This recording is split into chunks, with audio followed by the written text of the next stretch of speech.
السلام عليكم ورحمة الله وبركاته. ازيكم عاملين ايه؟ وحشتوني جدا جدا. بصوا النهارده هنعمل اكله كده حلوه قوي، بقالي يعني فتره كده ما عملتهاش، بقالي شهر تقريبا. انا ممكن الاكله دي بعملها كل شهر، لان انا بشتري فراخ مخليه، يعني بجيب جزء كده من الفراخ. طبعا كل واحد بيشتري حسب احتياجات بيته يعني، فانا بشتري عدد من الفراخ اول الشهر، فبيكون في منهم 3 فرخات بخليهم. بخلي الصدر بانيه، وبخلي الوراك حمام كداب يا شيش طاووق.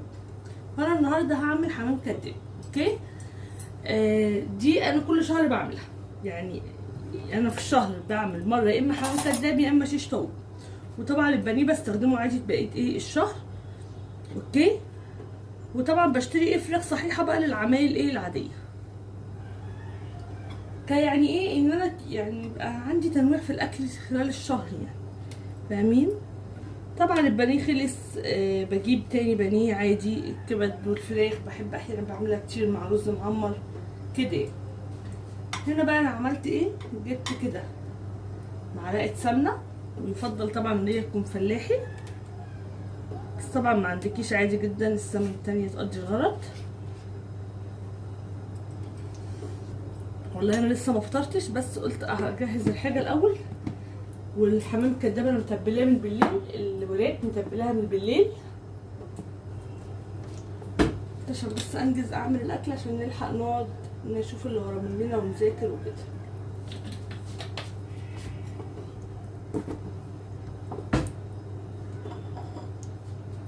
بصوا دي قوانص، دي القوانص. اوكي، هحطها الاول. دي برضو قوانص بتاعه الفراخ اللي انا شاريها.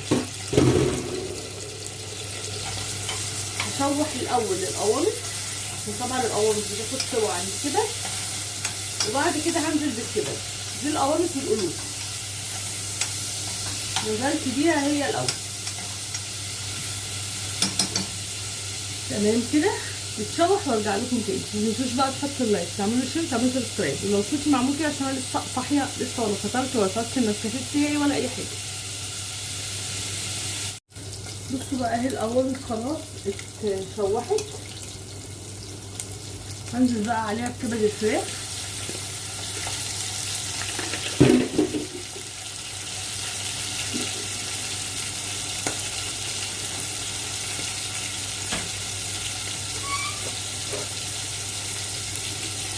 وعلى طول بقى معلقه فلفل اسمر.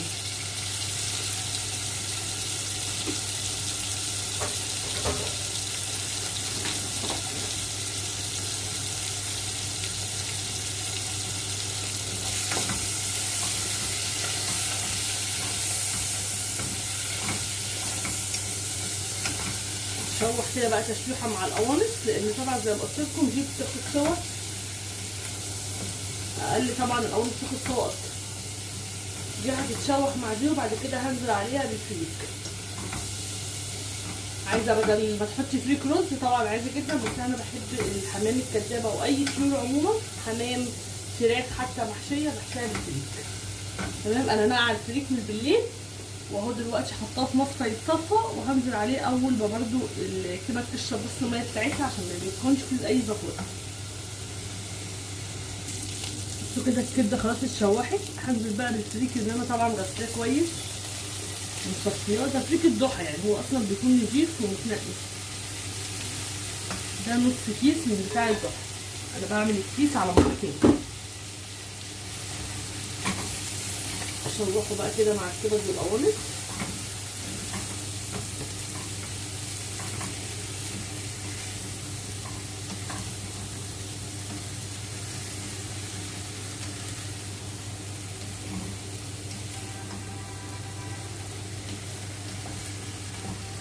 زي ما قلت لك، انت بتحبي رز حطي رز عادي جدا.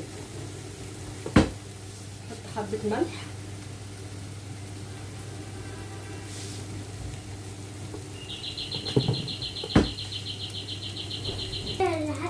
كده خلاص شوحت الفريك. هنزل بقى بالميه المغليه.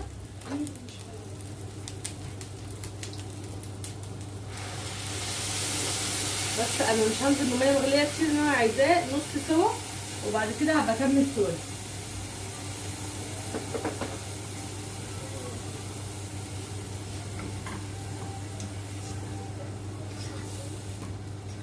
يعني انا حطيت حبه ميه بس صغيرين يستوي، بس ايه حبه صغيرين نص سوا، وبعد كده هكمل سوا الباقي بعد ما احشيه. فاهمين قصدي ايه؟ لان طبعا ده هيبقى كميه كبيره على الحشو. بس هغطيه بقى عشان بس البتاع ده بتعكس الغطا، وهسيبه بقى وايه وارجع لكم تاني. بصوا هنا بقى دي الوراك انا متبلاها بالليل. متبلاها بايه؟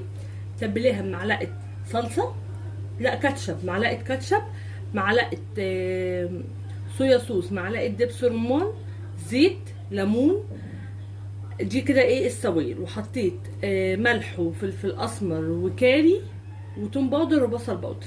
بس هي دي التتبيله بتاعتي. تاني التتبيله عباره عن ايه؟ عباره عن ملح، فلفل اسمر، كاري، توم باودر، بصل باودر.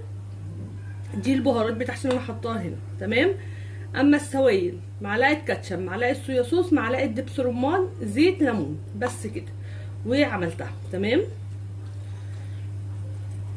طبعا بالتتبيله كده بتبقى احلى. في ناس بترش حبه ملح وحبه فلفل اسمر وخلاص على كده. تمام.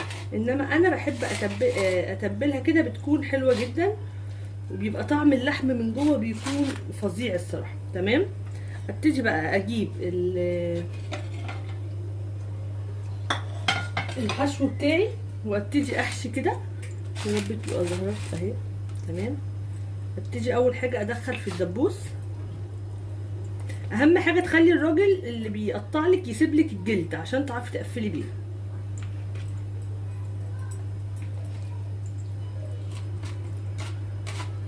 عشان ده اللي بيساعدك تقفلي بيه الحاجه. احشي كده.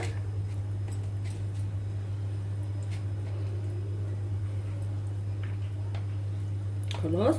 وابتدي الف كاني يعني انا بحشي اهو كده اهو. هي ما شاء الله الوراك كبيره فهتاخد مني حشو كتير.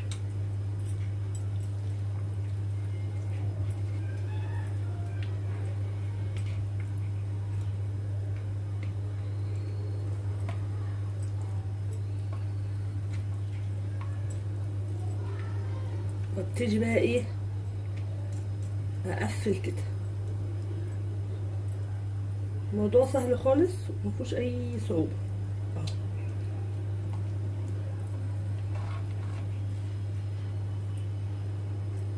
والطريقه دي من ساعه ما جربتها وانا بقيت معتمداها، وانا بقيت بستخدم ورق فويل ولا ستريتش ولا الفرح اللي كنت بعمله ده اول ما عملت الحمام الكداب يعني.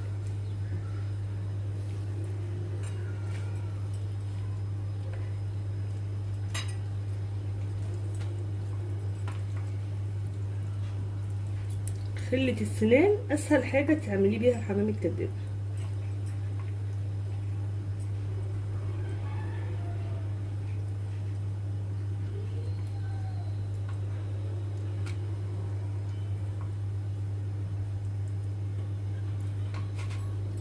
بصوا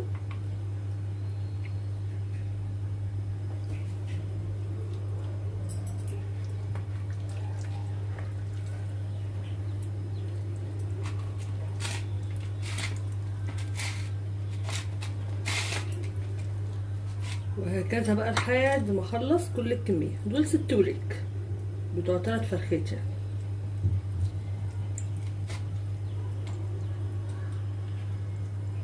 خلص انا بقى عشان ما اطولش عليكم وبرجع لكم تاني. بصوا بقى هجيب كيس حراري وابتدي احط فيه. انا بحب اجيب حجمه كبير الصراحه. ينفعني بقى في شيش طاووق كده مثلا، قصدي حمام كداب، فرخه كبيره. ما بحبش اجيب الحجم الصغير عشان ما استخدمش كذا كيس يعني، فهعمل فرختين. فاهمين قصدي ايه؟ فالاحسن لكم تجيبوا الكيس الكبير.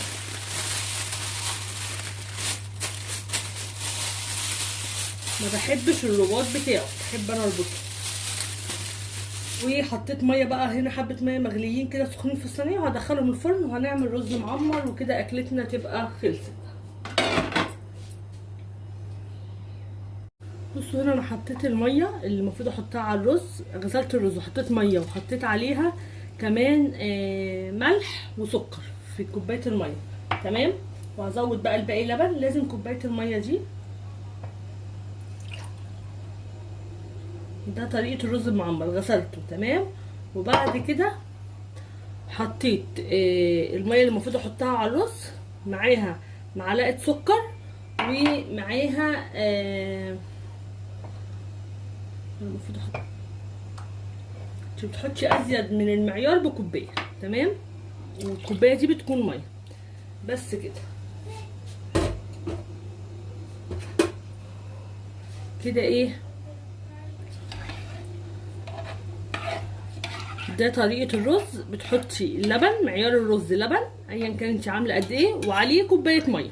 كوبايه الميه دي بتدوبي فيها السكر والملح، بتحطي معلقه سكر وملح. انا عملت كده، غسلته وحطيت على طول كوبايه الميه وعليها الملح والايه والسكر. تمام. بس عشان تبقى الملح دايب في كله لما بتدوبيها في الميه، احسن ما تقعدي تحطيه كده هتقعدي تقلبيه كتير. خلاص كده. طيب ايه كمان،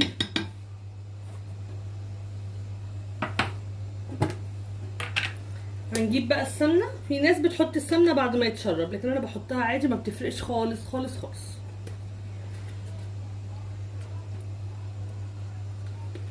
انا بعمل رز معمر بيكون طعمه خرافه، محدش اكله مني وما عجبوش طعمه، بجد بيبقى طعمه حلو جدا. واهم تكه بقى عايزه اقول لكم عليها، ايه هي التكه دي؟ ان الشوايه والفرن يشتغلوا مع بعض، او الشوايه الاول لو الاتنين عندك بزرار واحد. اهم حاجه لو ولعت الفرن الاول وبعد كده الشوايه، الرز باظ منك، الوش بتاعه ما بقاش اللي هو اهم حاجه في الرز اساسا، ما بقاش طري كده، وبقت ما بقى محبب، بقى وحش. ثواني اجيب القشطه.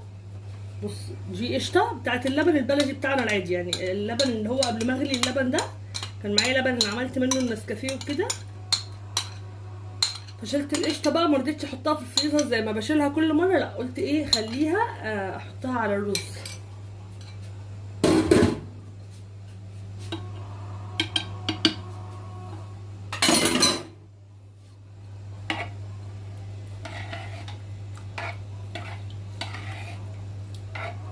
بس كده. هولع الشوايه والفرن، انا كده كده مولعه الفرن لاني حاطه الحمام الكداب. هولع بقى كمان الشوايه واحطه بقى هو تحت الشوايه، والفرن كده كده سخن، فالاتنين هيبقوا شغالين كده مع بعض، فهيستوي هيبقى حلو جدا، وهوريه لكم بعد ما بيستوي. جربوا، انا عايزاكم تجربوا الرز المعمر بالطريقه بتاعتي دي، بجد والله بيطلع تحفه. بس كده. انا في حاجات بكون مميزه فيها على فكره، لما بيبقى اكل بكون عاديه فيه عادي، ما بقعدش اقول لكم اعملوا كذا واعملوا كذا، لان بحس ان الاكل انا في الحاجه دي حاجه عاديه، في ناس كتير بتعمل الحاجه دي احسن مني، انما انا في بعض الاكلات انا فعلا مميزه فيها. فلما بكون فعلا الحاجه بتكون يعني اي حد بيدوقها بيشكر فيها، بقول لكم عليها تجربوها، لان هي فعلا بتكون طعمها حلو جدا. تمام. مش ان انا مثلا بحب ان انا اظهر مثلا لا انا بعمل، لا اكيد طبعا في اكلات كتير انا واقعه فيها، في اكلات كتير ما بتطلعش معايا بيرفكت، لكن في اكلات معايا بتطلع معايا بتبقى حلوه جدا جدا. فاهمين قصدي؟ زي ما في اكلات ما بتطلعش معايا كويسه، او مش كويسه يعني عاديه زيها زي اي حد بيعملها عادي، في اكلات انا بكون مميزه فيها، زي ما انتي او اي حد في الدنيا لازم يبقى في بعض الاكلات الواحد بيكون مميز فيها، معروف بيها ان هو بيعمل الاكله دي حلوه جدا. فاهمين قصدي ايه؟ بس كده. هوريكم بقى الاكل ان شاء الله بعد ما يخلص. وبكده خلاص خلصت اكلتنا. ادي الرز المعمر وادي الحمام الكداب. عايزه اقول لكم طعم لحمه فظيع، دقت منه حته، بجد التتبيله فظيعه اللي انا قلت لكم عليها، حلوه جدا جدا وطالع تحفه، والفريك جواه طعمه جميل، والرز المعمر بصوا طري وحاجه كده فظيعه. بصوا شايفين بصوا عامل ازاي، شايفين القشره، بجد حلو جدا. جربوا بالطريقه دي هيعجبكم. ده الرز المعمر زي ما قلت لكم بالطريقه اللي بقول لكم عليها، وده الفريك شايفين جماله بجد حاجه، واللحم بتاعه بقى طعم كده لانه متبل كانك بتشوي فراخ. فبجد حلو قوي، جربوه بالطريقه دي وان شاء الله هتعجبكم. ما تنسوش بقى تحطوا اللايك وتعملوا شير وتعملوا سبسكرايب، واقول لكم السلام عليكم ورحمه الله وبركاته.